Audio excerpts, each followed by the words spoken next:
Six Flags Over Texas. It isn't just named that for fun. Most people don't realize Six Flags Over Texas is literally named after six different flags that flew over the state. And with the park turning 65, that name actually matters a lot more than most people think. When Six Flags Over Texas opened in 1961, it wasn't just meant to be a place to ride rides, grab snacks, and head home sunburned. It was built around one big idea: telling the story of Texas through immersive themed lands based on the six flags that once flew over it. That was the entire concept. It was actually a very bold move: the story first and worry about the rides later. And that decision made Six Flags Over Texas completely different from most amusement parks at the time. Founder Angus Wynn Jr. had visited Disneyland, and he realized something important. A theme park could feel like you were traveling through different places, not just standing in line all day. But instead of fairy tales and fantasy worlds, he chose Texas history, which feels very on brand. Each land would represent a different chapter in the story of Texas, and the rides inside those lands were meant to support the story, not overpower it. That idea became the foundation behind the entire park. The six flags that gave the park its name represented the six governments that ruled over Texas: Spain, France, Mexico, the Republic of Texas, the United States, and the Confederate States of America. And each one came with its own attractions, shows, food, and ride styles. From the very beginning, the park was designed as a chronological story, even if the physical walking path doesn't line up perfectly today. You entered through the Star Mall, the park's central gateway, and then branched into all the other lands. The first flag to fly over Texas was Spain, so thematically, it is where the park's story began. Originally, the Spain area focused on atmosphere and exploration, including rides like the Los Conquistadors Mule Pack Ride, which led guests through the land at a slower story-driven pace.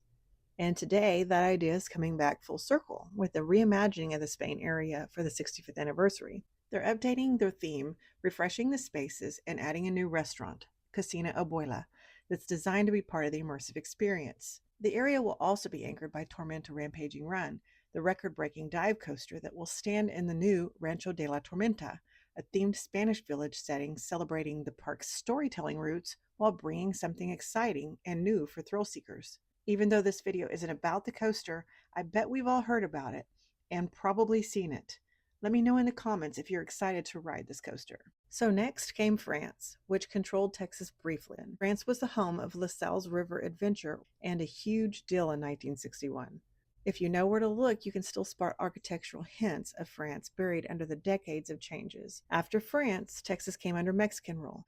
Mexico was home to a goat cart ride, the original Fiesta train, and later the relocation of the park's first roller coaster, the Sidewinder. Today, Mexico and Spain function as one blended land, both physically and thematically. And while the historical order isn't perfect anymore, the combined area still represents early Texas. The next flag represented the Republic of Texas. From 1836 to 1845, Texas was its own country, and the park treated this land like a centerpiece. The area was packed with classic attractions: transportation rides, live gunfighter shows, and later major thrill rides as the park evolved. In 1845, Texas officially became the 28th U.S. state. This land became a showcase for growth, and it's where Six Flags started pushing ride technology forward. New ride systems, expanded entertainment venues, and large-scale attractions found their home here. The sixth flag represented the Confederate States of America. When the park opened in 1961, the flag was included as part of the historical timeline.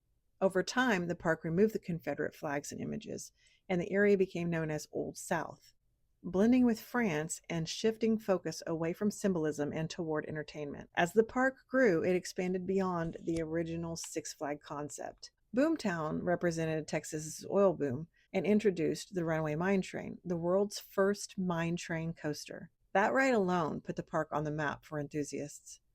Then came the oil derrick in the tower area, a 300-foot observation tower that became the park's skyline icon. Eventually, thrill rides and IP-based lands like Gotham City took center stage. Coasters like Mr. Freeze brought national attention, even if they drifted away from the original storytelling model. But the foundation never disappeared. It just took a back seat. With Six Flags Over Texas celebrating its 65th anniversary, the park is clearly leaning back into what made it special. Six Flags has been working hard updating the entire park, and the Spain retheme isn't just cosmetic, it's a signal. The park is investing in immersive environments again, better food theming, and spaces that feel intentional. From Cocina Abuela to Rancho de la Tormenta, for longtime fans, that's exciting because it suggests the park remembers what made it iconic in the first place. Six Flags Over Texas started as a park built on story. Over the years, it added legendary rides, world's first, and headline coasters. But 65 years later, the idea that started it all, walking through Texas history, is still shaping where the park is going next. And that's why the name still matters.